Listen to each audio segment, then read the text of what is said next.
কোনো সন্তান যদি মা বাপের কবরের কাছে যাইয়া তিনবার সূরা ইখলাস পড়ে, তিনবার এই তিনবার সূরা ইখলাসের সওয়াবের বরকতে কমপক্ষে 40 দিন মাতা পিতার কবর আযাব বন্ধ হইয়া থাকে। কতদিন? তামিম 40 দিন। মারে কোথায় দাফন করছেন? বাপরে কোথায় দাফন করছেন? অদুস্ত নিজের জন্ম দেওয়া সন্তানটা যে আপনার আগে মারা গেল, সন্তান এটারে কোথায় রাখি এসছেন? প্রতি সপ্তাহে প্রতিদিন না পারলে অন্তত শুক্রবারে কবরস্থানে যাবেন। যাইয়া সর্বপ্রথম কবর জিয়ারতের দোয়া পড়বেন না, প্রথমে কিছুক্ষণ কবরের দিকে তাকাই থাকবেন। তাকাই নিজের মনের তশকিল করবেন, ও মন, আজকে তোর আব্বা, তোর মা, তোর ভাই, তোর বন্ধু, তোর ছেলে, তোর বিবি আজকে এই 3.5 হাত মাটির নিচে শুয়া রয়েছে। এত কাছে হওয়া সত্ত্বেও তুই কোনো খবর নিতে পারতেছিস না, সুখে আছে না দুঃখে আছে জানিস না। ও মন, আগামীকাল তোর মৃত্যু হলে, তুই মরে গেলে তোরও তো এরকম 3.5 হাত মাটির নিচে ঢুকাইয়া দিবে। এই জমিনে যত মানুষ আছে কেউ তোর খবর নিতে পারবে না। আল্লাহর কাছে কি নিয়ে যাবি? মুখ কেমনে দেখাবি?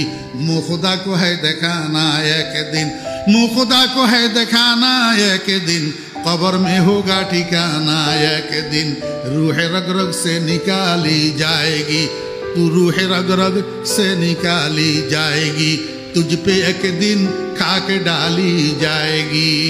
मन के बुझाइते बुझाइते देखबेन आस्ते आस्ते मनटा नरम हইয়া যাব, চোখের পানি জরজর করে পড়তে শুরু করব। এইবার কবর জিয়ারতের দোয়া পড়েন, আসসালামু আলাইকা ইয়া আহলাল কুবুর ইয়াগফিরুল্লাহু লানা ওয়া লাকুম ওয়া আনতুম সালাফুনা ওয়া নাহনু বিল আসর। ও মুসলমান ভাইরা, মনে কষ্ট নিবেন না, আমরা অনেক হতভাগা মুসলমান আছি, কবর জিয়ারতের দোয়াটাও মুখস্থ জানি না।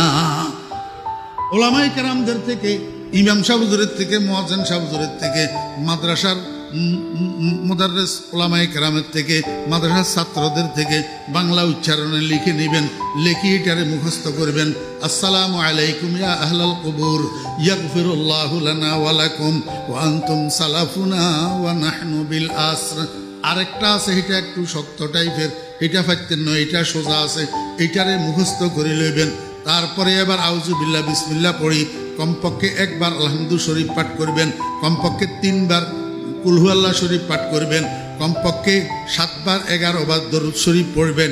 এবার আল্লাহর কাছে মনে মনে দোয়া করবেন, হে আল্লাহ, আমি যে তোমার কোরআন তেলাওয়াত করলাম, আমি যে সূরা ফাতিহা পড়লাম, সূরা ইখলাস পড়লাম, দরুদ শরীফ পড়লাম, এগুলার সওয়াব দয়া করে আমার আব্বার রূহের উপরে পৌঁছাইয়া দাও, আমার মায়ের রূহের উপরে পৌঁছাইয়া দাও। ও বেরা দোস্ত বাবেরা, কোনো সন্তান যদি মা বাপের কবরের কাছে যাইয়া 3 বার সূরা ইখলাস পড়ে, 3 বার, এই 3 বার সূরা ইখলাসের সওয়াবের বরকতে কমপক্ষে 40 দিন মাতা পিতার কবর আযাব বন্ধ হইয়া থাকে। কতদিন? 40 দিন।